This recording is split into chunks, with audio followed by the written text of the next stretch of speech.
All right, let's dive right into this explainer where we're going to transform the pure theory of language learning into practical, real-world conversational frameworks. Look, if you're learning English, you've probably spent countless hours studying grammar rules, memorizing endless vocabulary lists, and staring at textbooks. But what happens when you step out of that quiet classroom and into a bustling coffee shop or a super lively party? Well, sometimes the words literally just vanish. Today, we're going to break down exactly why that happens and, much more importantly, how to fix it using some incredibly straightforward, everyday techniques. So, I have a question for you. Have you ever frozen up while trying to speak English, even when you knew the exact words? Imagine you're standing in line. The barista asks what you want. You know the vocabulary perfectly in your head, but suddenly, you just freeze. Your brain is going a million miles an hour, but your voice is completely AWOL. It feels like everyone is staring and judging you, right? When in reality, they really just want their caffeine. Honestly, this is a nearly universal experience for language learners, and understanding why it happens is absolutely crucial to getting past it.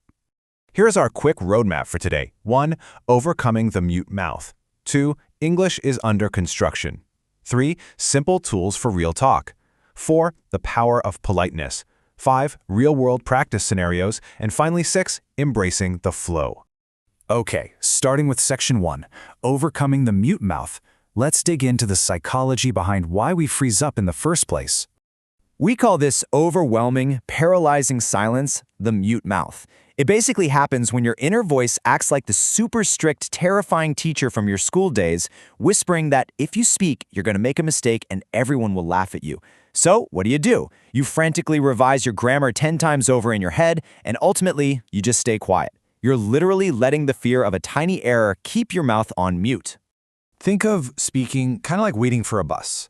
The massive danger of perfectionism is that if you stand at the stop stubbornly waiting for the perfect bus, that absolutely flawless, grammatically pristine English sentence, all the actual regular buses just drive right by you. The conversation naturally moves on to a totally new topic, and you're just left standing there in silence, awkwardly checking your phone. Perfectionism doesn't help communication. It actually prevents it entirely. Moving right along to section 2, English is under construction. Let's flip that mindset completely. Building a language is an ongoing, messy process. It is not a final exam. Think of it like a new building downtown or a road repair. It might look a little chaotic, there might be scaffolding everywhere, but hey, work is actively happening. When you start telling yourself, my English is under construction, you instantly give yourself permission to step forward and stumble a bit, knowing that every single sentence you speak out loud is a massive win. When we're trapped in that mute mouth phase, we try to build these giant, complex conversational structures. We want to say something like, I was wondering if you could perhaps explain the ingredients of the winter spice latte. Honestly, that's a huge, stressful sentence for a simple coffee run. Instead, shift to a short, snappy, ready phrase. Just ask, what is in the spice latte? Boom, 6 words. It's clear, it's a piece of cake, and it completely removes the pressure while getting you exactly what you need. Let's jump into section 3, simple tools for real talk. Now that we've turned down the volume on that inner critic, let's grab some practical tools. This right here is an incredible framework for surviving small talk without overthinking a single thing. When someone is chatting with you and your mind suddenly goes blank, use the reaction word trick. First, just react with a short phrase, oh, really, or no way, just to show you're engaged. Second, offer a super simple opinion, like that is nice or that sounds tough. Finally, follow up with one easy question, was it chocolate? This naturally keeps the whole conversation flowing without you having to deliver some kind of 10-minute TED Talk. So many learners try to talk exactly like a textbook, using these rigid, formal sentences that just feel totally out of place at a party or the grocery store. Saying, I want to speak better does the exact same job as, I'm interested in improving my communication skills, but it lets you cut to the chase. You don't need to sound like an academic paper, you just need to be a human connecting with another human. All right, section 4, the power of politeness. Because keeping it simple definitely does not mean we want to be rude. For this, we're pulling some crucial insights directly from the Smith Family Home Tutor Scheme curriculum. It is a fantastic resource for practical, everyday life scenarios, stuff like ordering food and actually understanding the cultural nuances of getting what you need. There is a massive, and I mean massive, cultural difference between the direct translation of I want and the polite phrasing of I would like. In plenty of languages, saying I want more coffee is totally normal. But in spoken English, it can come off as surprisingly aggressive or demanding.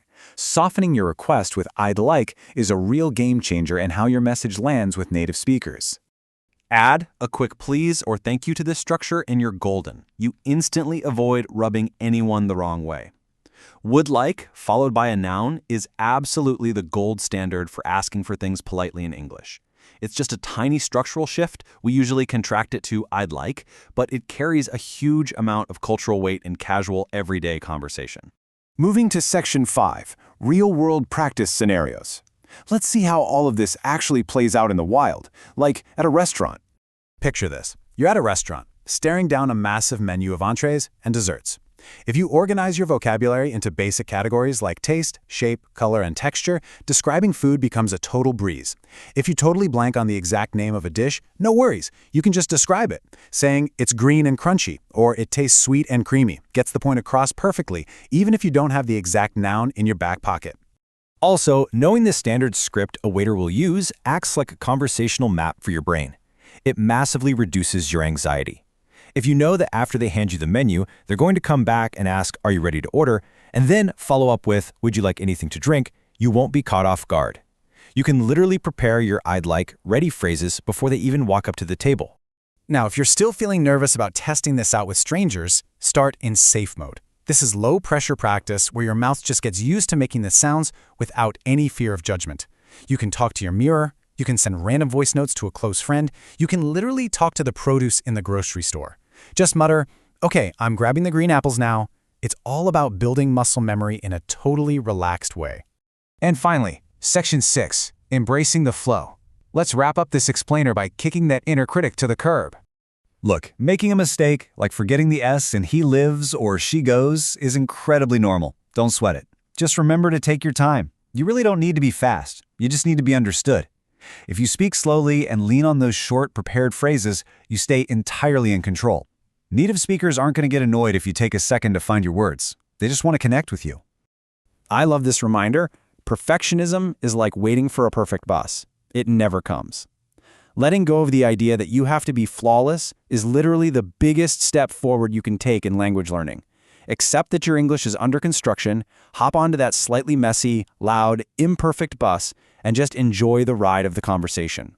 You don't need to talk like a book. Just be a human. Seriously, just go with the flow. Don't fight the words.